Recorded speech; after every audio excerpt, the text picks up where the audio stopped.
მოგესალმებით, მე ნაზი ქობულაძე ვარ, TV25-ის ეთერშია თოქ-შოუ საზოგადოებრივი პოზიცია. დღევანდელი გადაცემა აღმოსავლეთ დასავლეთის მართვის ინსტიტუტის პროექტის ფარგლებში USAID-ის დაფინანსებით ხორციელდება. გადაცემაში დემირელის კოლეჯის დირექტორის დაკავებაზე, შაჰინის კოალიციუმის დახურვასა და ზოგადად იმაზე ვისაუბრებთ, რა გავლენა აქვს მეზობელ თურქეთს ჩვენი ქვეყნის ხელისუფლებაზე.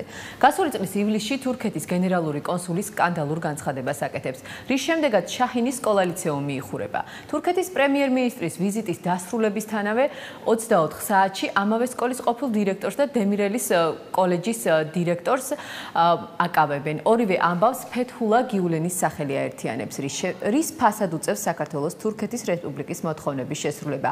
რა დევს სასწორზე, რა გავლენას იქონიებს ჩვენი ხელისუფლების გადაწყვეტილება ქვეყნის იმიჯზე, ასრულებს თუ არა საქართველო მეზობელი ქვეყნის მოთხოვნებს. აღნიშნულ საკითხებზე სტუმრებთან ერთად ვიმსჯელებთ. საიას აჭარის ფილიალის თავმჯდომარე გიორგი ხიმშიაშვილი, შაჰინის სახელობის კოალიციუმის დირექტორი ელგუჯა დავითაძე და მათნე სტუდიიდან გვერდება პოლიტოლოგი კობა ჯუმუშაძე. მოგესალმებით ბატონებო, დიდი მადლობა გადაცემაში მონაწილეობისთვის და ვიდრე შეკითხვებზე გადავალთ, ვნახოთ ჩვენი გადამღების ჯგუფის მიერ მომზადებული სიუჟეტი. 2016 წლის 16 ივლისი თურქეთის გენერალური კონსული ამბობს, რომ ბათუმში შაჰინის სახელობის კოალიციუმს ტერორისტული ორგანიზაცია მართავს და აქ ბავშვებს ტერორისტული იდეოლოგიით ზრდიან. ეს ხალხი იმაგრებს საკუთარ პოზიციებს სკოლების და საგანმანათლებლო დაწესებულებების მეშვეობით. ანუ ზრდიან თაობებს, რომლებიც არა სახელმწიფოს, არამედ ტერორისტულ დაჯგუფებებს ემსახურებიან. სამწუხაროდ აჭარაში არის მსგავსი სკოლები. ერთ-ერთია რეფაიდინ შაჰინის სახელობის ლიცეუმი. მე მოუწოდებ აჭარის მოსახლეობას, ქართულ ხალხს, ნუ გაუშვებთ შვილებს ამ სკოლაში, ნუ ასწავლეთ, იმიტომ რომ ეს არის ტერორისტული დაჯგუფება. განცხადებიდან 7 თვეში სკოლას საქართველოს განათლების სამინისტრო ავტორიზაციას უქმებს. სკოლა იხურება. დირექტორი პოლიტიკურ მოტივებზე საუბრობს. მაქვს ეჭვი, რომ ეს შეიძლება იყოს პოლიტიკური საკითხი, ამის დიდი საბაბი მაქვს იმისა, რომ 18 იანვარს თურქეთის მასმედიაში გავრცელდა ინფორმაცია, რომ საქართველოს მზადაა დარტყმა მიაყენოს ამ სკოლებს, დახუროს ეს სკოლები და გადაუფორმოს თურქეთის სახელმწიფოს მიერ გახსნილ საგანმანათლებლო ფონდს, რომელსაც ქვია მარიფი. მეზობელი ქვეყნის პოლიტიკურ გავლენაზე საუბრობს სახალხო დამცველიც. ეს მაქსიმალურად უნდა იყოს გამჭვირვალე პროცესი, მით უმეტეს, როდესაც თვეების წინ ამაზე არაერთხელ იყო საუბარი, მათ შორის განათლების მინისტრის მხრიდან, რომ რეალურად ნებისმიერი პოლიტიკური პროცესი, რომელიც მეზობელ სახელმწიფოებში ხდება, არ უნდა აისახოს ქვეყანაში არსებულ საგანმანათლებლო დაწესებულებებზე, რომელიც ჩვენი კანონმდებლობის მიხედვით არიან რეგისტრირებული და აქვთ ლიცენზია და მოქმედებენ შესაბამისად კანონმდებლობის დაცვა. 23-24 მაისი საქართველოს თურქეთის პრემიერ-მინისტრი და მინისტრთა კაბინეტი სტუმრობს. მხარები რამდენიმე, მათ შორის სამართლებრივ საკითხებთან დაკავშირებით თანამშრომლობაზე შეთანხმდნენ. ბინალი დიმირის გამგზავრებიდან მეორე დღეს შაჰინის კოალიციუმის ყოფილ დირექტორს და დემირელის სახელობის კოლეჯის ერთ-ერთ მმართველს აკავებენ. მუსტაფა ჩაბუქს ტერორიზმის ხელშეწყობა ბრალდება. თბილისის საქალაქო სასამართლომ მას უკვე მიუსაჯეს 3 თვიანი წინა საექსტრადიციო პატიმრობა. აღნიშნულ ორ ფაქტს შორის კავშირზე საუბრობენ საიაში. თურქეთის დაინტერესებას აღნიშნული სკოლის ფუნქციონირების შეწყვეტასთან მიმართებით ადასტურებს ისიც, რომ თურქული მხარე საქართველოსგან მოითხოვს დემირელის სახელობის კერძო კოლეჯის წარმომადგენლის მუსტაფა ემრე ჩაბუქის ექსტრადირებას ტერორისტული ორგანიზაციის წევრობის ბრალდებით. ამბობენ არასამთავრობო ორგანიზაციაში. საერთო ჯამში მიღებული სურათი გვაძლევთ დასაბუთებულ ვარაუდს, რომ ეს იყო გაგრძელება იმ პროცესების, რაც დაიწყო და რაც დღესაც გრძელდება, თუნდაც ის, რომ თურქეთის მოთხოვნით ექსტრადიციის საფუძველზე ჩაბუქი ასულად ელოდება მუსტაფა ემრე ჩაბუქი ელოდება ექსტრადიციას თურქეთის სახელმწიფოში.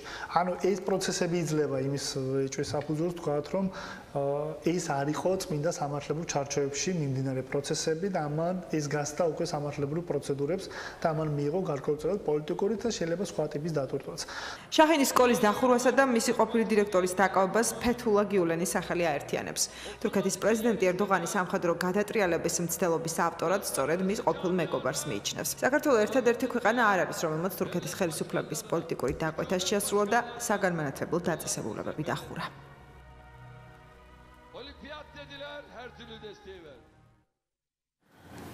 შემოგვიერთით დასვით კითხვა და ფიქსირეთ თქვენი პოზიცია პირდაპირ ეთერში. დაგვირეკეთ 27 69 25-ზე ან მოგწერეთ Facebook გვერდზე საზოგადოებრივი პოზიცია. სანამ საუბარს დავიწყებდეთ, უნდა აღვნიშნო, რომ გადაცემაში მონაწილეობა შევთავაზეთ აჭარის განათლების სამინისტროს წარმომადგენლებს, თუმცა იმ მიზეზით, რომ გადაწყვეტილება საქართველოს განათლების სამინისტროს მიერ არის მიღებული, გადაცემაში მოსვლა არ ისურვეს. საკუთარი პოზიციის დაფიქსირება და პოლიტიკური შეფასება ვთხოვეთ საკანონმდებლო ორგანოს დეპუტატებსაც. რამდენიმე მათგანს პირადად დაუკავშირდით, თუმცა როგორც წინა გადაცემაში, ამჯერადაც მმართველმა გუნდმა პირდაპირ ეთერზე უარი თქვა. და პირველი შეკითხვით კობა ჯუმუშაძესთან, პოლიტოლოგთან გადავალ. ბატონი კობა გვერდება მაცნეს სტუდიიდან. ბატონო კობა, კიდევ ერთხელ მადლობა გადაცემაში სტუმრობისთვის და თქვენი შეფასება რა ხდება? უკვე თავს თურქეთის ხელისუფლება საქართველოს ამ ადამიანების სადგანმანათლებლო ობიექტების დახურვას, რაშია საქმე, რასთან გვაქვს საქმე?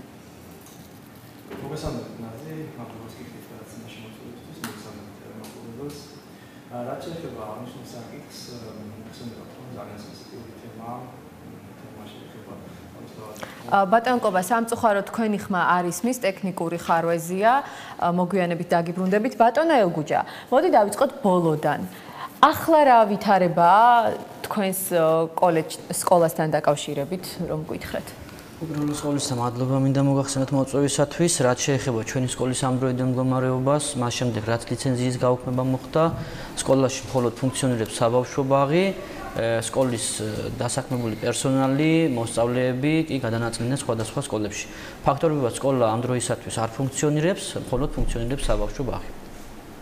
და საკანონმდებლო სასამართლოსთან დაკავშირებით რა სიტუაცია? სასამართლოსთან დაკავშირებით თბილისის სააპელაციო სასამართლოში სარჩელი შეტანილია, თუმცა დღემდე არ ყოფილა ჩანიშნული პროცესი თუ როდის იქნება, ვართ მოლოდინში თუ როდის მივიღებთ ინფორმაციას იმის შესახებ, რომ ჩვენი სკოლის შესახებ იქნება განხილვა ან სასამართლოს ხდომა და იურისტები რა თქმა უნდა ამ ყველაფერს ადევნებდნენ თვალყურს. სექტემბრიდან ბავშვების მიღებას აპირებთ სკოლაში თუ სწორი ინფორმაცია ამ ეტაპისთვის არ იქნება სწორი ინფორმაცია რომ გავავრცელოთ ის რომ სექტემბრიდან ჩვენ შევძლებთ მივიღოთ მოსწავლეები სკოლაში, რადგან თქვენთვისაც ცნობილია რომ ლიცენზიის მოპოვებისათვის გარკვეული პერიოდია საჭირო, ამიტომ ჩვენ საზოგადოებას ვერ დავპირდებით იმისათვის რომ სექტემბრიდან სკოლა შეძლებს გააგრძელოს ფუნქციონირება. ბატონო გიორგი, თქვენს ბოლო განცხადებასთან დაკავშირებით იქნებ უფრო დეტალურად განმარტოთ სიტუაცია. პოზიცია საიას. მოგესალმებით კიდევ ერთხელ. საიას პოზიცია მიმდინარე მოვლენებთან დაკავშირებით იყო იმ ვითარებიდან გამომდინარე, რა სურათიც დაიხატა, ეს პროცესი არ იყო წმინდა სამართლებრივი რეგულაციებით განსაზღვრული, ანუ ეს არ იყო სამართლებრივი პროცედურა სახელმწიფოს მხრიდან, დროში მიმდინარე მოვლენები, ის საჯარო განცხადება, რომელიც გააკეთა თურქეთის კონსულმა ბათუმში, შემდგომ მას მოჰყვა სახელმწიფოს ინსტიტუტების მხრიდან გარკვეული რეპრესიული ღონისძიებები, რაც საერთო ჯამში გვაძლევს საფუძვლს ვივარაუდოთ, რომ ეს იყო გარკვეული კუთხით პოლიტიკური გარიგების საგანი სახელმწიფო ხელისუფლების წარმომადგენლებს. რის სანაცვლოდ იყო ეს გარიგებები? სასწორდის მეორე მხარეს რა იდო თქვენი პოზიცია? ეს ალბათ შეიძლება ვთქვათ, რომ არის კარს მიღმა გარკვეული საუბრები, რომელიც ხშირ შემთხვევაში არ არის საჯარო.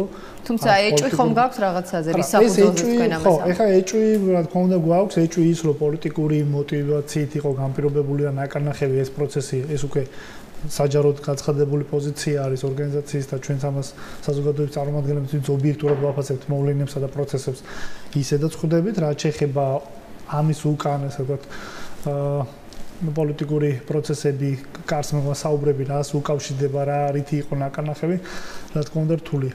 ბევრი რამე შეიძლება ვივარაუდოთ, მაგრამ ეს ალბათ უფრო მსჯელობის საგანი არის, რომელსაც არგუმენტაცია არ ექნება, ამიტომ უნდა დავტოვოთ ყოველგვარი შეფასების გარეშე. ჩვენთვის მთავარი და მნიშვნელოვანი არის სამართლებრივი უფლებები, კონსტიტუციის გარანტირებული უფლების ნაწილში, როგორ ჯდება საზოგადოების ამა თუ იმ ჯგუფის უფლებათა რეალიზების კომპონენტი, არის თორა ეს საკითხი ასე ვთქვათ, შეპირისპირებული კონსტიტუციიდან გამომდინარე საკანონმდებლო რეგულაციებს, საერთო კონტექსტში ჩვენ შევაფასებთ თქვით, რომ ავტორიზაციის საბჭოს გადაწყვეტილებები ძალიან ასე ვთქვათ, უსუსური, უარგუმენტო და რაც მნიშვნელოვანი არის კანონთან, ასე ვთქვათ, წონადი არ იყო.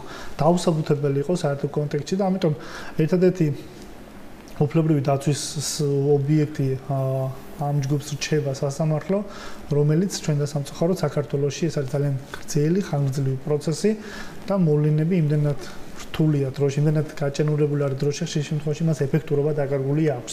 მაგრამ ვიმედოვნებთ, რომ სასამართლო სისტემაში გარკვეული ჯგუფის მოსამართლეების დამატების გარკვეულწილად განთავსავს სასამართლო სისტემას და ხელს შეუწყობს ობიექტური და მიუკერძობილი მართლმსაჯულების განხორციელებას. მაგრამ სამწუხაროდ ზოგადად სასამართლო სისტემაში მიმდინარე რეფორმებიც არ გვაძლევს დაიმედების საფუძველს, მაგრამ ალბათ პროცესები ჯერ კიდევ წინ არის და იმედიანი განწყობა უფრო მნიშვნელოვანი არის. სასამართლოს ობიექტურობაში შეგაქვთ ეჭვი ბატონო გიორგი? სასამართლოს ობიექტურობაში ეჭვის შეტანის საფუძველს ქმნის ის პროცესები, რომელიც სასამართლო სისტემას უკავშირდება. ეს არის ერთი მნიშვნელოვანი, ასე ვთქვათ, ნაბიჯი, ამიტომ ნებისმიერ დაინტერესებული პირისათვის მნიშვნელოვანი არის სასამართლოს დამოუკიდებლობის ხარისხი. მიმდინარე პროცესები, რომელიც ორგანიზაციამ შეაფასა იუსტიციის უმაღლეს საბჭოში, საკუთარ დანიშნა მერე მოსამართლეთა შერჩევა და კომპლექტების წესი, საერთო ჯამში ესეც იყო ძალიან დიდი კრიტიკის საგანი. ამიტომ მნიშვნელოვანი არის, რომ ეს პროცესი, ეს ობიექტურობის და მიუკერძობილობის ზღვარი, რომელიც უნდა დაიცვას სასამართლომ, უნდა იყოს აბსოლუტურად შენარჩუნებული, მაგრამ ეს არის ის ასე ვთქვათ, ცუდი მხარე, რომელმაც შეიძლება ამ პროცესებს ჭრილი მიაყენოს. ბატონო კობა, აკეთებს თურქეთის კონსული განცხადებას გიულენთან დაკავშირებით და რამდენიმე თვეში იხურება ბათუმში სკოლა ლიცეუმი შაჰინის სახელობის. პრემიერ-მინისტრი ჩამოდის საქართველოში, თურქეთის პრემიერი ის მიემგზავრება და 24 საათში ადამიანს აკავებენ ისევ ტერორიზმის ბრალდებით და ისევ გიულენის სახელი და გვარი იკითხება ამ ამბის უკან. რასთან გვაქვს საქმე? უკვე თავს აძლევს დავალებებს თურქეთის სახელმწიფო ჩვენს და რის სანაცვლოდ ხდება ეს ვაჭრობა? რაზე ვაჭრობენ კარს მიღმა? მოგესალმებით ნაზი, მივესალმები ტელემაყურებელს, სტუდიაში მყოფ სტუმრებს. საკითხი ძალიან სენსიტიურია მოგხსენებათ, საქმე ეხება ორ ქვეყანას შორის არსებულ დიპლომატიურ ურთიერთობებს, შესაბამისად ხმამაღლა იმის გაცხადება, რომ აქ აუცილებლად რაღაც გარიგებას აქვს საქმე, რა თქმა უნდა ამ ეტაპზე არ იქნება მართებული, მაგრამ ფაქტები საკუთარ თავზე თავად მეტყველებენ და ჩვენ გვაქვს საბაბი იმისა, რომ ეს ვიზიტები აღნიშნული სახელმწიფო ეშელონებისა საქართველოში სწორხაზოვნად ემთხვევა იმ პროცესებს, რომელსაც ადგილი ჰქონდა თუნდაც შაჰინის სახელობის სკოლასთან მიმართებაში, თუნდაც რა ვიცი მუსტაფა ჩავბუქის დაკავებასთან დაკავშირებით. სხვათა შორის ეს ვიზიტები სახელმწიფო ეშელონობისა ძალიან ემთხვევა იგივე სახის ვიზიტებს ჩვენს მეზობელ რესპუბლიკაში, აზერბაიჯანი მაგ ამ შემთხვევაში მხედველობაში, სადაც ფაქტიურად დაახლოებით იგივე სცენარით განვითარდა 2014 წელს მოვლენები, როდესაც იქ ბატონი მაშინ პრემიერის ერდოღანის ვიზიტის შემდგომ დაიხურა აზერბაიჯანში რამდენიმე იგივე ორგანიზაციასთან დაკავშირებული სკოლა, რომელ ორგანიზაციასთან აიგივებენ ამ შემთხვევაში ბათუმში ფუნქციონირებად უკვე ავტორიზაცია შეჩერებულ შაჰინის სკოლას. შესაბამისად, ყველაფერი ეს ერთ თურქთან მიმართებაში ქმნის შტაბ-ჭრილებას, რომ ეს ყველაფერი არის, რა თქმა უნდა, გარკვეული დირექტივის შემცველი და შემდგომ ამ დირექტივის განხორციელების მომდევნო ეტაპები და შესაბამისად საზოგადოებასაც ეუფლება ერთგვარი გაორების გრძნობა გამომდინარე იქიდან, რომ ერთის მხრივ გვაქვს თურქეთის რესპუბლიკის საკმაოდ ისეთი სიღრმისეული ექსპანსია, როგორც კულტურული, ასევე ეკონომიკური, ასევე რელიგიური თვალსაზრისით, მაგრამ მეორეს მხრივ იხურება სკოლა, რომელიც ასევე ასოცირებულია თავის დროზე თუნდაც ისეთ მაღალ პოლიტიკურ წრეებთან, როგორც იყო იმ დროს, როდესაც შაჰინის სკოლა დაარსდა თუნდაც თურქეთის სოფლის მეურნეობის მინისტრი, ანუ სახელმწიფო წრეები. შესაბამისად, საზოგადოება, რა თქმა უნდა, ამ შემთხვევაში ვერ გამოიტანს სუსტ განაჩენს, მაგრამ ფაქტები, როგორც აღინიშნა და ეს მიმდინარეობა მოვლენებისა, რა თქმა უნდა, მეტყველებენ იმაზე, რომ რაღაც გარიგებებთან გვაქვს საქმე, რომელიც, როგორც უკვე აღინიშნა სტუდიაში სტუმრების მხრიდან, რა ვიცი, რამოდენიმე ისეთ ეშელონში საზოგადოებისგან ერთი სიტყვით თვალით უხილავ წრეებში განიხილება კარს მიღმა და შესაბამისად ფაქტები იდება, რომელ ფაქტებზეც, რა ვიცი, ჩვენ ვფიქრობთ, რომ მწვავე რეაგირება უნდა ბატონო კობა, თქვენ როგორ ფიქრობთ, რაზე შეიძლება ვაჭრობდნენ? შეიძლება ეს იყოს ინვესტიციები, შეიძლება ეს იყოს რაღაცა თქვენ რელიგიური მომენტიც ახსენეთ. რაზე შეიძლება ვაჭრობდეს ორი სახელმწიფო და რის ფასად უწევს აი ამ დათმობებზე წასვლა სახელმწიფოს ჩვენს ქვეყანას? რისთვის მიდის ამ დათმობებზე? რატომ ასრულებს თურქეთის ხელისუფლების მოთხოვნებს? გასაგები პირველ რიგში ეს რა თქმა უნდა არის ეკონომიკური ინტერესები, რომელიც რა თქმა უნდა თურქეთის რესპუბლიკას, ასევე საქართველოს რესპუბლიკას გააჩნიათ ერთ-ერთის მიმართ. აქ საუბარია საკმაოდ მსხვილ ინვესტიციებზე, შესაბამისად ამ ინვესტიციების სიცოცხლის უნარიანობა დიდწილად დამოკიდებულია მსგავსი ტიპის გარიგებებზე და ეს გარიგებები რომ ერთი სიტყვით როგორც უკვე აღინიშნა და როგორც უკვე დაინახა საზოგადოებამ სახეზეა მეტყველებენ იმაზე რომ აქ ცდილობს ყოველ შემთხვევაში საქართველოს ხელისუფლება რამდენად მართებულია ეს მცდელობა ეს სხვა საკითხია მაგრამ ცდილობს რომ არ გააღიზიანოს ერთ-ერთი უმსხვილესი სავაჭრო პარტნიორი არა მხოლოდ რეგიონში არამედ ფაქტიურად საერთოდ იმ პარტნიორებს შორის რომელიც ყავს ამ ეტაპზე საქართველოს შესაბამისად მისი გააღიზიანება მიუხედავად იმისა რომ ამ შემთხვევაში საქართველოს მაინც წამგებიან როლშია თუნდაც შეეცადოს თურქეთის რესპუბლიკის არ გააღიზიანება მაინც იმიტომ არის წამგებიან როლში რომ მოიხსენებათ ბოლო ერთი სიტყვით პოლიტიკური მოვლენები თურქეთში თუნდაც 2016 წლის 15-16 ივლისის მოვლენები თუნდაც 2017 წლის აპრილის რეფერენდუმი რომელიც შეეხება საკონსტიტუციო ცვლილებებს და ასე შემდეგ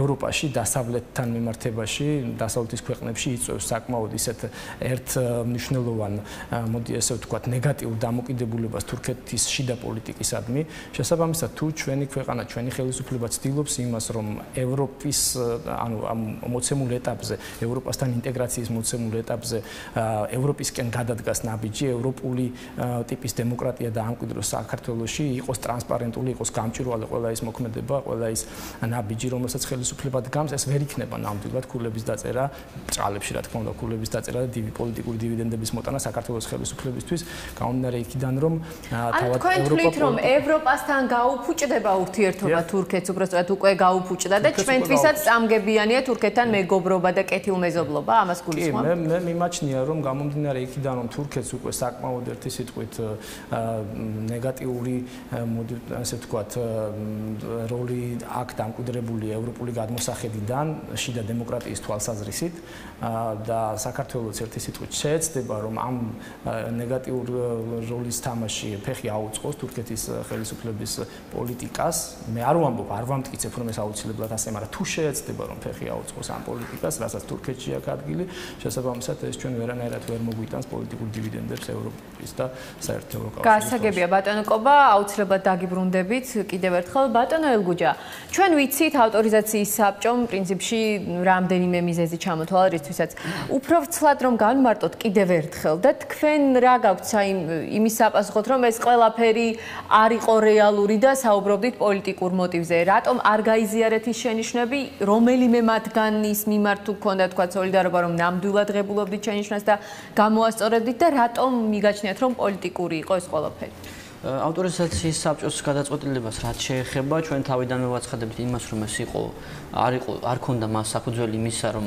სკოლისათვის ლიცენზია შეეჩერებინა რადგან ჩვენ არ ქონია არც ერთი გაფრთხილება დარღვევასთან დაკავშირებით ეს პროცედურა რაც სკოლამ განახორციელა არაქართულენოვანი სექტორიდან ქართულენოვან სექტორზე მოსწავლეთა გადაყვანის შესახებ ეს იყო ავტორიზაციის საბჭოსთან ერთად გავლილი პროცედურა და საფეხურები თუ რა საფეხურებით უნდა მომხდარიყო შეთანხმება თუ არა ეს ოქმების რა თქმა უნდა წერილობითი ამის შესახებ ოქმებიც არსებობს და საზოგადოებას თავისუფლად შეუძლია ნახოს ეს ოქმები თუ რა საფეხურების გავლით უნდა მომხდარიყო არაქართულენოვანი სექტორიდან ქართულენოვან სექტორზე მოსწავლეთა გადაყვანა თუმცა ავტორიზაციის საბჭოს იმის უფლებაც არ ქონდა რომ მოეთხოვა ჩვენთვის დაგვეხურა არაქართულენოვანი სექტორი რადგან ეს იყო არაფორმალური განათლება კანონი არ იყო იმის შესახებ რის დარღვევასაც თქვენ რა თქმა უნდა ამის შესახებ ჩვენ საქართველოს განათლებისა და მეცნიერების სამინისტროს მივწერეთ სპეციალურად წერილი თუ როგორ უნდა განხორციელებული ყოფილიყო არაქართულენოვანი სექტორიდან ქართულენოვან სექტორზე მოსწავლეთა მობილობა მათ მიერ გაცემული პასუხი რომელიც ჩვენ მივიღეთ 14.03.2017 წელს შეიძლება პატარა მონახაზი რომ აქედან წავიკითხოთ მათი პასუხი იყო ის რომ ზოგად საგანმანათლებლო დაწესებულება უფლებამოსილია მობილობის მსურველის ჩარიცხვამდე გასაუბრების ან გამოცდის საფუძველზე დაადგინოს მობილობის მსურველის ცოდნისა და უნარების ცალკეული კლასის ეროვნული სასწავლო გეგმით დადგენილი მიღწევის დონესთან თავსებადობა ესე იგი სკოლა თვითონ არის უფლებამოსილი ზეპირი გასაუბრებით იქნება ეს თუ რაღაც გამოცდის საფუძველზე საქართველოზე დაადგინოს არაქართულენოვან სექტორზე არსებული ბავშვის განათლების დონე და ამის შესაბამისად მოახდინოს მისი ქართულენოვან სექტორზე განთავსება. გაცნობებთ, რომ მოქმედი კანონმდებლობა არაქართულენოვანი სექტორიდან მობილობის შემთხვევაში განსახორციელებელი ღონისძიებებთან დაკავშირებით სხვა სახის რეგულაციებს არ ითვალისწინებს. ბატონო ელგუჯა, რა ინტერესი ქონდა ქართულ სახელმწიფოს და თურქულ სახელმწიფოს თქვენს სკოლა-ლიცეუმთან დაკავშირებით? რა კავშირი აქვს ამ სკოლა-ლიცეუმს გიულენთან? ჩვენ თავიდანვე, როდესაც ბატონმა კონსულმა განცხადება გააკეთა იმის შესახებ, რომ თითქოს ჩვენი სკოლა იყო ტერორისტული სკოლა, თითქოს ჩვენ ვზრდიდით, ესე იგი 24 წლის განმავლობაში ტერორისტებს და მოუწოდებდა საქართველოს მოსახლეობას, რომ არ გაეგზავნათ ან არ გამოეშვათ თავიანთი შვილები. თქვენ პირადი შეხვედრა თუ გქონდათ კონსულთან? არა, პირადი შეხვედრა არ ქონია, ჩვენ წერილობითი ფორმატით მოვითხოვეთ თუ არგუმენტები დაესაბუთებინა თუ რამდენი ტერორისტი გაიზარდა ჩვენთან, ან რამდენი ფაქტი იყო იმის შესახებ, რომ ჩვენთან გაზედინმა ტერორისტებმა რაღაც ტერორისტული თქვათ ღონისძიება ჩაიდინეს, თუმცა არც ერთი პასუხი არც წერილობით, არც სიტყვიერი, არც სატელეფონო მათგან არ მოსულა. იმ დღესვე ჩვენ განცხადება გავაკეთეთ თავიდანვე და ვაცხადებთ იმასაც, რომ სკოლას როგორც ასეთი გიულენთან არავითარი კავშირი არ ჰქონდა, ამ სკოლას ყავდა საკუთარი დამფუძნებლები და თუ დამფუძნებლებს რაიმე ასე ვთქვათ გიულენის მიმართ სიმპათიები გააჩნდათ, ეს უკვე ჩვენი თქვენ ერთ-ერთ ინტერვიუში ამბობთ, რომ დაძაბული ურთიერთობა იყო საკონსულოს, კონსულსა და სკოლას შორის. რატომ, რამ გამოიწვია ეს დაძაბულობა? როდესაც თურქეთის შიდა პოლიტიკის საკითხი უფრო იყო ეს იმ პერიოდში, რადგან უფრო შიდა პოლიტიკაში ხდებოდა გიულენთან ასოცირებული სკოლების დახურვა. რატომ იყო თქვენი სკოლა გიულენთან ასოცირებული? უფრო ამის პასუხს ჩვენც ვერ პოულობთ. ვისი იყო სკოლა რეალურად? სკოლა რეალურად არის სამი დამფუძნებელი სკოლა იმ პერიოდისათვის და ამ პერიოდისათვის საკუთარი ფინანსებით, რადგან კერძო სკოლაა და საკუთარი შემოსავალი აქვს, საკუთარი ფინანსებით ფუნქციონირებდა. სკოლას ყავს სამი დამფუძნებლები, აქედან ერთი არის გერმანიის მოქალაქე, რომელიც ფლობს 60%-იან წილს და ორი თურქეთის მოქალაქე, რომლებიც ისევე მოღვაწეობენ გერმანიაში. და ამ სამიდან არც ერთი არ არის გიულენი? არც ერთი არ არის გიულენი, რა თქმა უნდა. მაშინ საიდან მოხდა დაკავშირება? არც არასდროს ყოფილა, თქვათ, ან დამფინანსებელი, ან რაღაცით ასოცირებული. ფეთულლა გიულენი არც ამ სკოლის დამფინანსებელი ყოფილა, არც ამ სკოლის დამფუძნებელი ყოფილა და მე როგორც ვიცი, საქართველოს საერთოდ არც არის ასე ვთქვათ, ან ვიზიტის სახით, ან რაიმე ფორმატით ნამყოფი. თუ საიდან ხდება ეს ალბათ უფრო კონსულის ან თურქეთის ამჟამინდელი მთავრობის მიერ დასადასტურებელი საბუთია, თუმცა ეს სკოლები და საქართველოში არსებული სხვა გიულენთან ასოცირებული, ასე რომ ვთქვათ, სკოლები გახდა მათი სამიზნე და მათი ერთ-ერთი ვთქვათ, საგანი იმისა, რომ მოხდეს ამ სკოლების დახურვა, ამ სკოლებში დასაქმებული თურქეთის მოქალაქეების თურქეთში ექსტრადირება. ბატონო ელგუჯა, მაშინ იყო საუბარი იმაზეც, რომ გაიხსნა ახალი თურქული სკოლა და ხომ არ იყო, თქვათ, იმ სკოლის ხელის შესაწყობი რაღაცა ბიზნეს ინტერესები ჩადებული. თუმცა სკოლა, რომელზეც ახლა ვსაუბრობთ, როგორც ვიცით, საქართველოს განათლების სამინისტროს დაქვემდებარებაში არ არის. თქვენი სკოლა-ლიცეუმი იყო უშუალოდ ექვემდებარება. აი, არის ეს ყველაფერი კავშირში ერთმანეთთან?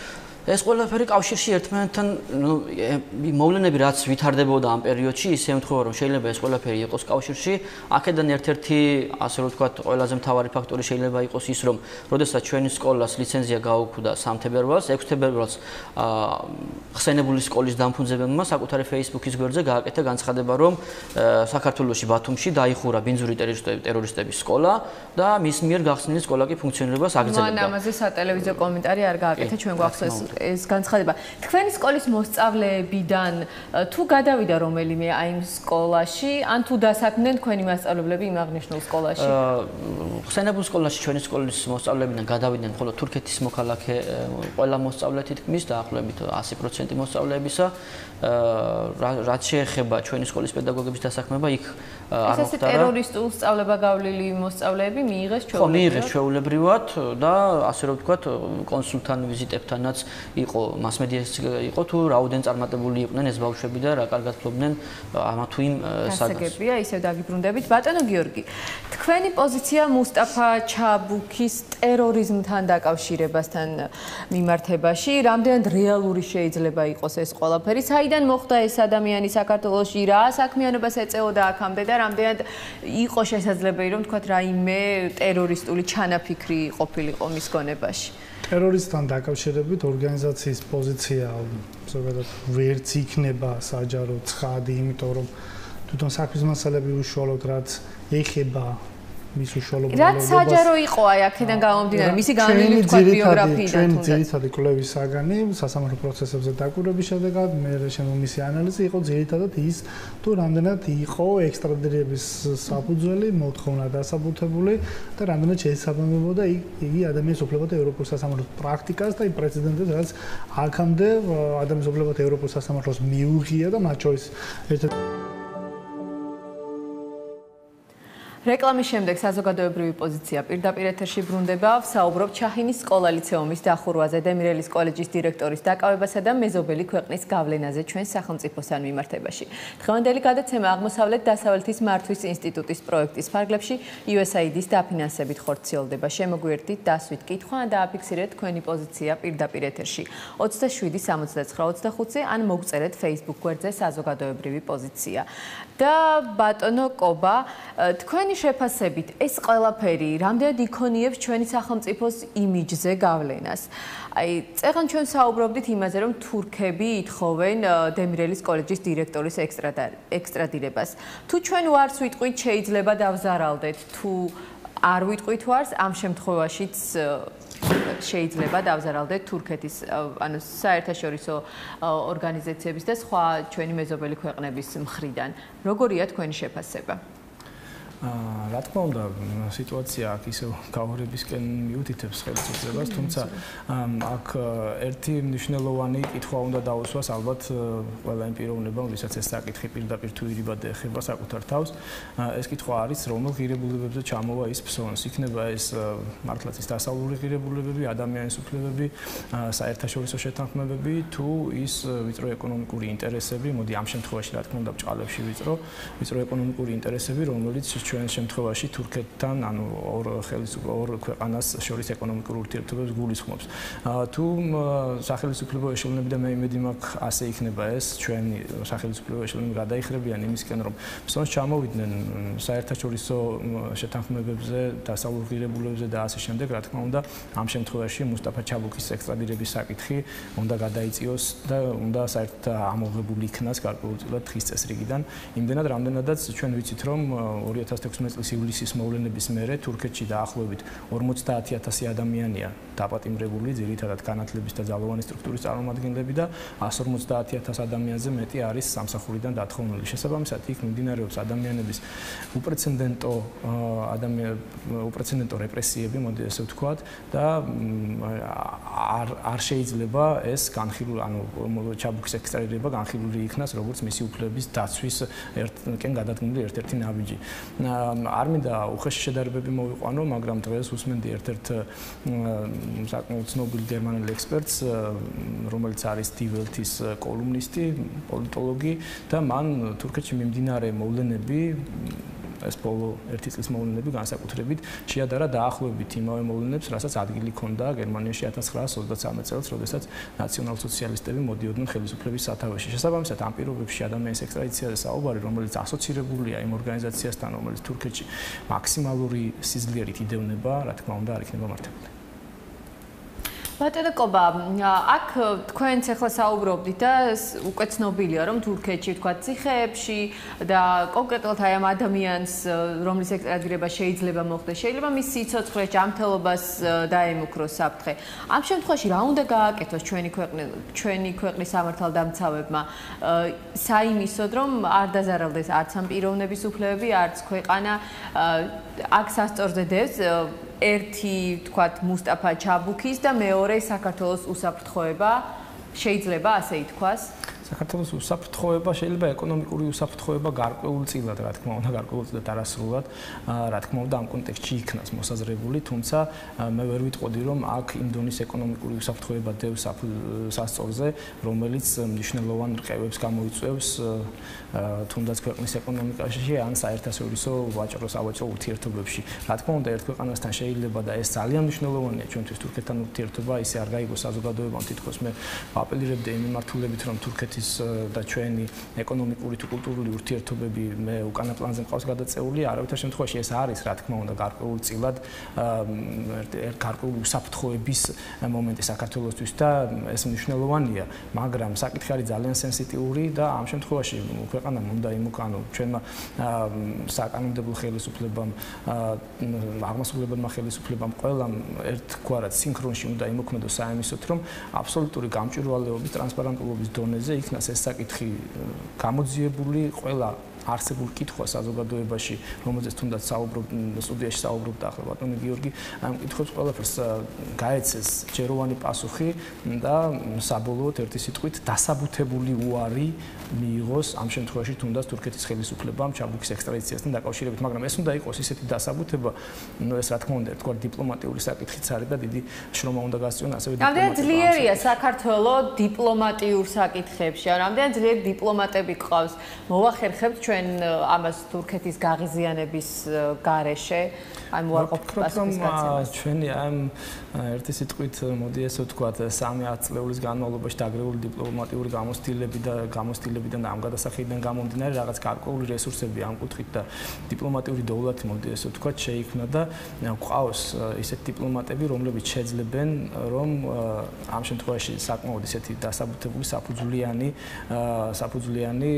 პირობა ან დასაბუთება შესთავაზონ თურქეთის ხელისუფლებას და შესაბამისად ერთი ადამიანის სახით ამ შემთხვევაში ჩაბუქი მყავს ხედულობაში საერთოდ დაცული იქნას ეს ადამიანის უფლებები, საერთაშორისო ერთი სიტყვით შეთანხმებები, რომელიც დაკავშირებულია მსგავს შემთხვევებთან. რა თქმა უნდა, ეს არ იქნება იოლი, ეს გაიწელება დროში, მაგრამ ჯობს ამ მიმართულებით წასვლა, იმდენად რამდენადაც საკითხი ძალიან სენსიტიურია და შესაბამისად სხვა გამოსავალი ამ შემთხვევაში. ბატონ კობა, აი ესე თურქეთის მითითებების და დაკვეთების შესრულების ფონზე სხვა სახელმწიფოებსაც ხომ არ გაუჩნდებათ ამბიცია იმისი, რომ მითითებები მისცენ ჩვენს ქვეყანას. აი ეს ქვეყნის იმიჯზე, იმიჯის შელახვაზე, ავტორიტეტზე რამდენად იმოქმედებს უარყოფითად? რა თქმა უნდა, ჩვენი გეოპოლიტიკური მდგომარეობა აბსოლუტურად იძლევა იმის საშუალებას, რომ მსგავსი ფიქრის საბაბი, რომელშიც არსაც თქვენი კითხვა შეიცავდა, მოგვეცეს ჩვენ, გამომდინარე იქიდან, რომ ჩვენი მეზობელი სახელმწიფოები, ამ შემთხვევაში თუნდაც ჩრდილოელი მეზობელი, მოწოდებულია იმისკენ, რომ გარკვეული ერთი სიტყვით თავისი პოლიტიკა გაატაროს სამხრეთ კავკასიაში, განსაკუთრებით საქართველოში. განსაკუთრებით ერთი სიტყვით მნიშვნელოვანია ეს საკითხი, იმიტომაც რომ თუნდაც ჩვენი მეზობელი ქვეყანა აზერბაიჯანი და თურქეთის ერთ-ერთი ყველაზე მჭიდრო მოკავშირე ფაქტიურად უკვე ადგას, რა თქმა უნდა, გარკვეულწილად არ მინდა უხეშად გამომიდეს, მაგრამ ადგას იმ გზას, რომ შეასრულოს თურქეთის გარკვეული მოთხოვნები, თუნდაც ამ შემთხვევაში ორგანიზაცია ჰიზმეთთან ასოცირებული სკოლების დახურვა ავიღოთ ერთ-ერთ მაგალითად და ჩვენ არავითარ შემთხვევაში არ უნდა ავიღოთ აზერბაიჯანის მაგალითი. თუ შესაძლებელი იქნება და მე დიდი იმედი მაქვს, რომ ეს შესაძლებელი იქნება იმისათვის, რომ საბოლოოდ არ დავადგეთ იმავე გზას, რომელსაც ადგას თუნდაც აზერბაიჯანის რესპუბლიკაში და დემოკრატიის ქვეყნებში და დემოკრატიის თვალსაზრისით. ბატონო კობა, გასაგებია, რომ ჩვენს ქვეყანას თქვათ არ აქვს ძლიერი ეკონომიკური რესურსი და შესაძლებლობა, მაგრამ იმდენად სუსტები ვართ, რომ გვიწევს აი ესე დაკვეთების შესრულება იმის შიშით, რომ შეიძლება თქვათ ჩვენი ეკონომიკა დაზარალდეს.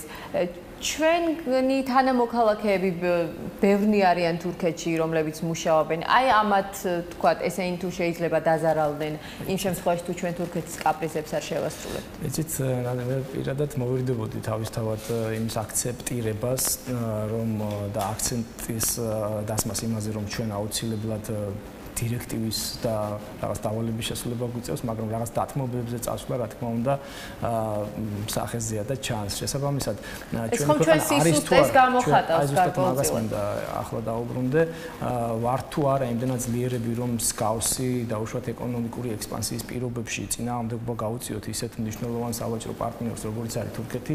ამ კითხვაზე მე ვიტყოდი, რომ რა გარკვეული რესურსები უკვე გააჩნია ჩვენ სახელმწიფოს, თუნდაც იმ თვალსაზრისით, რომ ჩვენ არჩეული გვაქვს კონკრეტული მიმართულება და ეს არის ქვეყნის წაყვანა დასავლეთის და დასავლური ქვეყნების მაგალითზე და ამ მიმართულებით, ამ ორიენტაციით. შესაბამისად, ჩვენ უკვე გავაკეთეთ ჩვენმა ქვეყანამ, ხალხმა, საზოგადოებამ, რა თქმა უნდა, ხელისუფლებამაც ითამაშა ამაში გარკვეული როლი, რომ დღეს საქართველოს ყველაზე ახლოს არის, მოდი ასე ვთქვათ, ევროპასთან, ვიდრე ეს აქამდე იყო, ჯერ კიდე, რა ვიცი, თუნდაც საბას დროიდან და მე-18 საუკუნიდან მოყოლებული. შესაბამისად, რაღაც გარკვეული რესურსები ამ შემთხვევაში უკვე გაგვაჩნია, მაგრამ ეს რესურსები არ არის საკმარისი იმისთვის, რომ თავს იმის უფუნება მივცეთ, რომ არადიპლომატიური და ხისტი პოლიტიკით ვეურთიერთოთ ისეთ მნიშვნელოვან სავაჭრო პარტნიორს. გასაგებია თქვენი პოზიცია. ბატონო გიორგი, რამდენად თქვათ არის ეს ყველაფერი საქართველოს იმიჯის შემლახველი? როდესაც ჩვენ ერთ კაპრისს ვასრულებთ მეზობელი სახელმწიფოს, მეორეს, ამას შეიძლება თქვათ სხვა სახელმწიფოები ჩაერთნონ, წაახალისოს სხვა ქვეყნების აიმისოთ, რომ რაღაცეებზე გვევაჭრონ.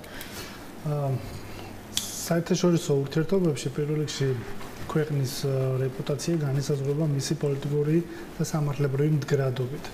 ამ შემთხვევაში სამართლებრივი მდგრადობა, რა თქმა უნდა, პირდაპირ პროპორციულია ყველა სხვა სფეროსთან, ეს არის ეკონომიკა, ბიზნეს ურთიერთობები, ტურისტული განვითარება ქვეყნის შიდა რეგიონულ დონეზე, რა თქმა უნდა, ეს ყველაფერი საერთო ჯამში იძლევა ეს ორი, ესე ვთქვათ, სფერო პოლიტიკური და სამართლებრივი ურთიერთობების საერთაშორისო დონეზე.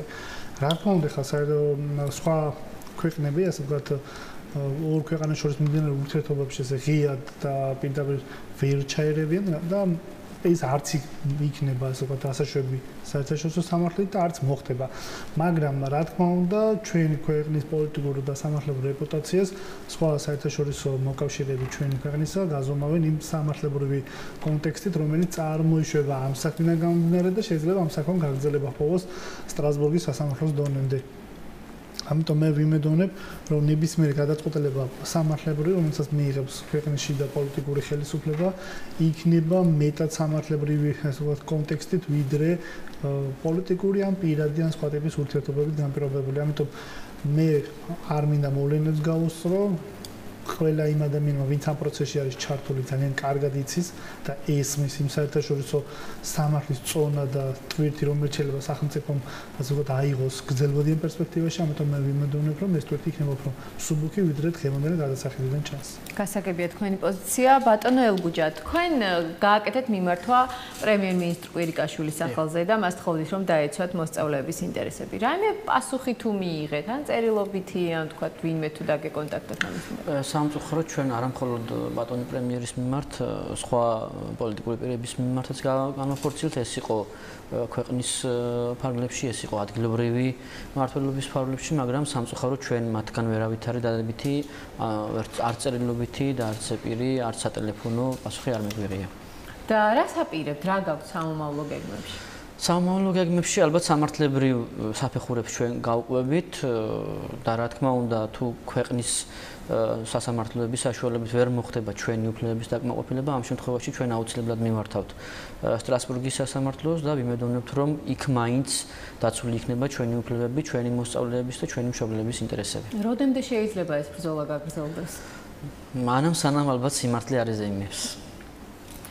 ბატონო ელგუჯა, თქვენს სკოლაში მუშაობდა მოსტაფა ჩაბუქი თუ სწორად? დიახ, ჩვენი სკოლის პედაგოგი იყო. თქვენ პირადად თუ იცნობთ მას, რა შეგიძლიათ ამ ადამიანს? პირადად ვიცნობ, ბოლო წლებში ბატონი მოსტაფა იყო დემირელის კოლეჯის ხარისხის მართვის მენეჯერი და როგორც ცითა შეფასება გააკეთეს სხვა დანარჩენმა თანამშრომლებმა, ის იყო ძალიან პოზიტიური ადამიანი, რომელიც იბრძოდა მხოლოდ იმისათვის, რომ ჩვენი ქვეყნის ახალგაზრდები და განსაკუთრებით ის მოსწავლეები, რომლებიც ამ სკოლებში ისწავლობდნენ, ყოფილიყვნენ წარმატებულები, განსაკუთრებით საერთაშორისო ასპარეზზე მათი ცოდნის გაღრმავების მომხრე იყო ის და მე შემიძლია ერთი ის ფაქტიც გავიხსენოთ ჩემთვის, როგორც საქართველოს მოქალაქისთვის ძალიან მნიშვნელოვანია, როდესაც 2008 წელს საქართველოს რუსეთს შორის იყო აი ეს უთანხმოება, ამ დროს ბატონი მუსტაფა იმყოფებოდა სამშობლოში დასასვენებლად და როდესაც ეს ფაქტი, ეს განხეთქილება მოხდა, ის დაბრუნდა საქართველოში, რადგან მისი განმარტება და მისი შეხედულება იყო ის, რომ დღეს მე ვჭირდები ჩემს მეგობრებს, რომლებიც არიან საქართველოში და სწორედ ის დროა ეხლა, როდესაც მე უნდა ვიდგე მათ გვერდით და ჩვენ ძალიან კარგად გვახსოვს თუ როგორ გაიხსნა სკოლა-ლიცეუმის ხივი, შავი ზღვის საერთაშორისო უნივერსიტეტი იმ ადამიანებისთვის, რომლებიც უკვე დევნილები იყვნენ და შეხიზნული იყვნენ ეს ადამიანები ამ სკოლებში, აგრეთვე ის დაწესებულებები ამზადებდნენ საკვებს, რომელიც ბატონი მუსტაფას ორგანიზებით ხდებოდა ეს ყველაფერი და გორში დაზარალებული ადამიანებისთვის სპეციალურად ხდებოდა ამ საკვების მიწოდება. მე შემიძლია ადამიანი შევაფასო ისე, როგორც ძალიან დადებითი ადამიანი და ჩვენი ქვეყნისთვის ძალიან სიკეთის მომტანი. ბატონო ელგუჯა, თქვენ გამოეხმაურეთ ჩაბუქის დაკავებას Facebook-ზე დაწერეთ პოსტი, იქ დაამისამართეთ ამ და ამ საათიდან აქამდე იქნება აქ და მოდით და დამიჭირეთ. თქვენ პირადად რაიმე საფრთხე იგრძენით, ეს იყო სოლიდარობა, რატომ გააკეთეთ ეს? უბრალოდ ეს იყო ძალიან ტკივნეული ჩემთვის, როდესაც ადამიანს, რომელსაც თავისი ცხოვრების მანძილზე წიგნის, კალამის და ცარცის გარდა არაფერი არ დაუჭერია, ხელში ადანაშაულებდნენ ტერორიზმში. რა თქმა უნდა, და ნუ საფრთხე ხა არ ამგონია იმ დონეზე გავიდეს ეს საკითხი, რომ ჩვენი ქვეყნის მოქალაქეებიც კი ასე რომ ვთქვათ, ბრჭყალებში მეზობელი ქვეყნის მოთხოვნის საფუძველზე პატიმრობაში აღმოჩნდნენ ან რაღაც, მაგრამ ეს იყო უბრალოდ იმ გულის ტკივილის გამოხატვა და სოლიდარობა, რა თქმა უნდა, იმ ადამიანებისთვის, რომლებიც ჩვენი ქვეყნის საკეთილდღეოდ ძალიან ბევრ კარგ საქმეს აკეთებენ. ბოლოს როდის იყავით თურქეთში? ბოლოს თურქეთში ვიყავი ალბათ 2 წლის წინ. და რატომ არ გაქვს თქვა თურქეთთან კავშირი, კონტაქტი, არ ჩადიხართ შეგნებულად რაიმე საფრთხეს გრძნობთ თუ? რა თქმა უნდა, მე შემიძლია ღიად განვაცხადო იმის შესახებ, რომ სპეციალურად ან მიზნობრივად არ ვაპირებ ამ ეტაპისთვის თურქეთში გადასვლას, რადგან მე ვგრძნობ იმას, რომ შეიძლება იყოს საკითხი იმისა, რომ ამ შემთხვევაში ჩვენ რაღაც საფრთხის ქვეშ აღმოჩნდეთ. და აი ამ რეალობაში, რაც ახლა საქართველოს სოფელს, თქვენ აქ დაცულად გრძნობთ თავს? ამ ეტაპისთვის როგორც მე საქართველოს მოქალაქე თავს დაცულად გრძნობ, რადგან მე დარწმუნებული ვარ იმაში, რომ არავითარ კანონდარღვევასთან ჩვენ საქმე არ გვაქვს, არავითარ ტერორიზმთან საქმე არ გვაქვს და როდესაც ვინმე ტერორიზმში ან რაღაც დანაშაულში გდებს ბრალს, ის ვალდებულია დაადასტუროს შესაბამისი, რა თქმა უნდა. ჩაბუქს ორმაგი მოქალაქე. არა, ის ფლობს უადო ბინადრობას საქართველოში და რა თქმა უნდა არის თურქეთის მოქალაქე. გასაგებია. სადამდე შეიძლება მივიდეთ, თქვა, ხომ არ წავა ეს კასკადი, დაიზღურა ერთი სკოლა მეორე კოლეჯს მიადგნენ, საუბარი იყო შავი ზღვის უნივერსიტეტზეც. რას ელოდებით ამ ეს ყველაფერი შეიძლება გაგრძელდეს? შესაძლებელია ეს ყველაფერი მოხდეს ამ ყველაფრის გაგრძელება, ან შაჰინის სკოლის მხოლოდ შაჰინის სკოლაზე ლიცენზიის გაუქმებით შემოიფარგლოს ეს ყველაფერი, როგორც სტუდიაში გაჟღერდა, ნუ ეს ალბათ დამოკიდებული იქნება ჩვენი მეზობელი სახელმწიფოში არსებული რეჟიმის, ასე ვთქვათ, მოთხოვნებზე ან მათ ვიზიტებზე საქართველოში.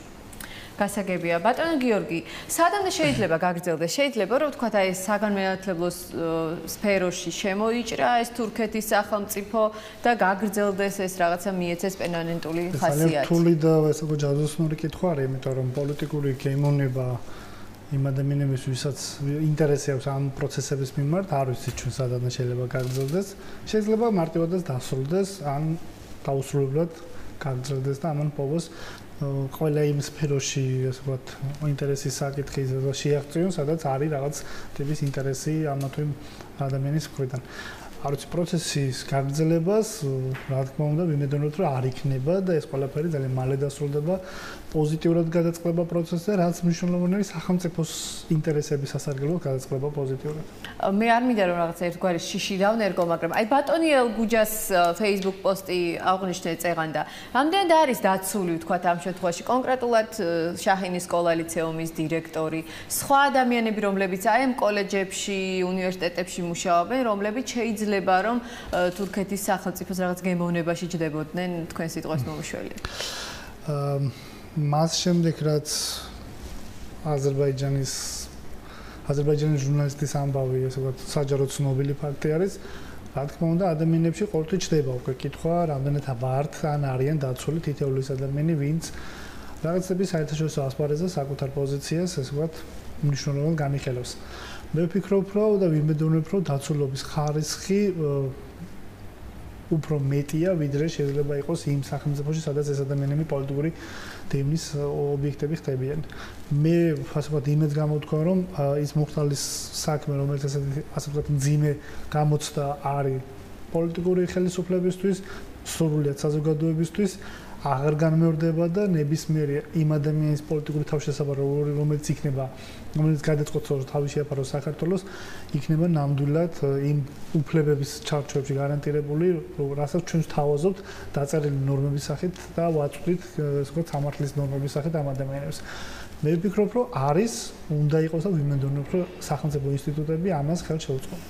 გასაგებია და ბოლო შეკითხვა, ევროკავშირთან ჩვენს ურთიერთობას რამდენად წაადგება ან დააზარალებს აი ეს პროცესები, რაც თურქეთის გავლენით საქართველოში ხდება? ევროკავშირთან ურთიერთობას დააზარალებს ერთი ადამიანის უფლებების ხელყოფაც კი და აქ მნიშვნელობა არ აქვს, ეს გარე პოლიტიკური ძალების მხრიდან იქნება ნაკარნახევი თუ შიდა პოლიტიკური პროცესები იქნება ძალიან ასე ვთქვათ მძიმე.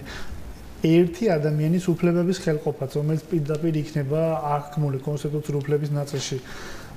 იმ გარანტირებული უფლების დარღვევად, რასაც თავაზობს საქართველოს კონსტიტუცია, თუ ამ უფლებებს ვერ დაიცავს სახელმწიფო, ჩვენი ნებისმიერი ფორმით ურთიერთობა ევროკავშირთან იქნება, რა თქმა უნდა, ასე ვთქვათ, კითხვის ნიშნის ქვეშ. ამიტომ ამ კუთხით მე ვფიქრობ, რომ საქართველოს თითეული მოქალაქე, საქართველოში ჩამოსული თითეული სტუმარი, ან პოლიტიკური დევნილი, ვინც თulis რომ საქართველოს არის თავშესაფარი, უნდა იყოს გარანტი თავად საქართველოს, ვინაიდან ჩვენ ხვალ შეიძლება ნებისმიერ წუთას დღესასრიგში დადგეს ის მთელი სიკეთე, რაც მოვიპოვეთ ევროკავშირთან ურთიერთობაზე. და ჩვენი ქვეყნის ხელისუფლება ამ ყველაფერს ვერ თulis წინასწარ, თუ იმდენად დამოკიდებულია აი თურქულ ეკონომიკაზე და ინვესტიციებზე, რომ უწევს ამ რისკის გაწევა. ვერ გეტყვით ახლა რომ ვერ თulis ან ვერ ხდება ან არ ხდება, ყველა კარგად ხდება, ვისაც კი შეხება აქვს რაღაც ტიპით სხვადასხვა სფეროებთან, ვიცით რა შეიძლება იყოს. მე ვერ გეტყვით რა არის ამის, ანუ რა სარჩული უდევს ამ პროცესებს.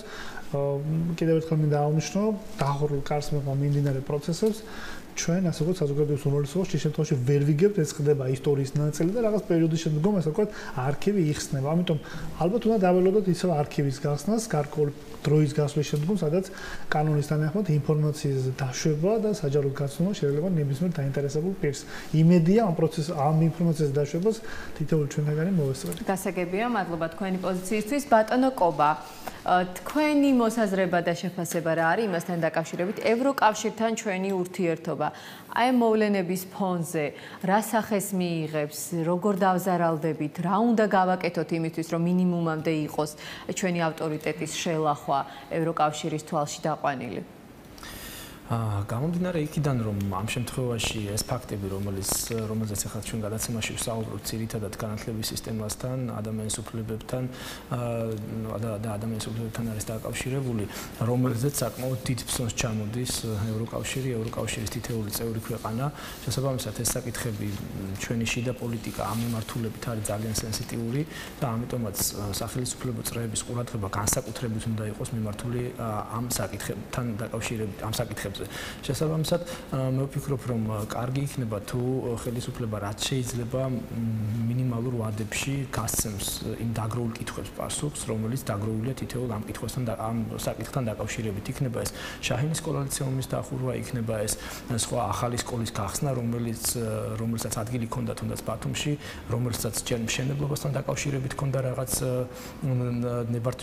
მშენებლობის ნებართვასთან დაკავშირებით ჰქონდა პრობლემები, შემდგომ ავტორიზაციასთან დაკავშირებით აქვს პრობლემები და რომელიც ასევე დაკავშირებულია თურქეთის საკონსულოსთან, არის თურქეთის საკონსულოს და გენერალური კონსულის უშუალო ერთი სიტყვით მეთვალყურეობის ქვეშ. ასეთ სკოლას გაურკვეველია ჯერ კიდევ გრძელდება, როგორც რამდენადაც ვიცი იქ სასწავლო პროცესები, მაგრამ ამავდროულად იხურება სხვა სკოლა, რომელიც სხვა ორგანიზაციასთან არის დაკავშირებული. შესაბამისად, ეს ყველაფერი ჩვენ გონია ახლა და შეიძლება საქართველოში ან ხელისუფლებასაც აქვს ამ მიმართულებით გარკვეული წარმოდგენა, რომ ეს დეტალები იქ თუნდაც დასავლეთის ქვეყნებში არ ხვდება ლუპის და დაკვირვების ქვეშ, მაგრამ ჩვენ არ უნდა მივენდოთ იმას, რომ ევროკავშირი ან ევროკავშირის წამყვანი პოლიტიკური სუბიექტები ამ ყველაფერს არ აკვირდებიან და ვიყოთ იმ ილუზიაში, ან ფიქრობდეთ, რომ ეს არის უნიშნულო საკითხები, რომელთა ერთი სიტყვით მიჩუმათება, რომელთა გადაწევა, დროში გაწევა და ასე შემდეგ საზოგადოების ყურადღების მოდუნება ამ კუთხით პოზიტიურად იმოქმედებს და იქიდან ამას ვერ დაინახავენ და შესაბამისად ჩვენს მიერ გადადგმული ნაბიჯებით ამ შემთხვევაში ნაბიჯებიც ამ შემთხვევაში არ აღმოჩნდება საფრთხის ქვეშ. კიდევ ერთხელ ვიმეორებ, არ შეიძლება ხელისუფლებამ მიცეს ამის ფუნების უფლება თავს, არამედ პირიქით საკმაოდ აქტიურ ფაზაში უნდა გადაიყვანოს ყველა ეს საგამოძიებო პროცესი, რომელიც დაკავშირებულია ამ საკითხებთან და დადოს საკმაოდ კომპეტენტური პასუხები ყველა ამ კითხვაზე, ჩააყენოს ერთი სიტყვით შესაბამისი ქვეყნების ამ შემთხვევაში თურქეთის დიპლომატიური კორპუსები, საქართველოს ერთი სიტყვით დიპლომატიური კორპუსები უნდა აყენებდნენ მათ იმ საქმის კურსში და ერთი სიტყვით ყველა ეს საკითხი უნდა წყდებოდეს დროში შეზღუდულად, ოპერატიულად, რათა კიდევ უფრო მჭიდრო ნაბიჯები გადაიდგას დასავლეთთან პოზიტიური ურთიერთობის თვალსაზრისით. გასაგებია, დიდი მადლობა. კობა ჯუმუშაძე, პოლიტოლოგი, გვეცრთვებოდა მაცნე სტუდიიდან. ასეთი იყო 27 ივნისის საზოგადოებრივი პოზიცია. დღევანდელი დისკუსია აღმოსავლეთ-დასავლეთის მართვის ინსტიტუტის პროექტის ფარგლებში USAID-ის დაფინანსებით ხორციელდება. ტრადიციულად პარასკევს 22 საათზე შევხვდებით. შეხვედრამდე.